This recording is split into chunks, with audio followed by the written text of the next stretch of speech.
నిమ్మకాయ. నిమ్మరసాన్ని జ్యూసుల్లోనూ, తేనె నిమ్మరసం నీళ్లు కలుపుకుని ఉపవాసాల్లోనూ, అట్లాగే సలాడ్స్ మీద, కూరల మీద ఉప్పు లేని లోటు లేకుండా మనందరం కంపల్సరీ ఉపయోగించుకుంటూ ఉంటాం.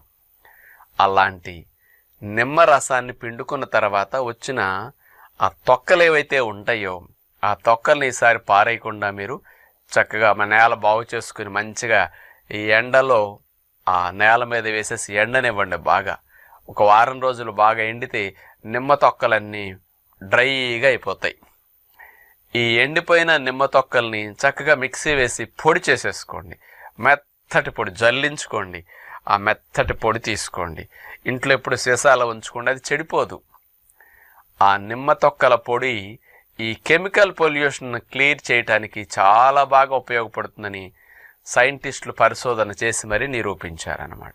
ఏమిటి నిమ్మ తొక్కల్లో ఉన్న స్పెషల్ అంటే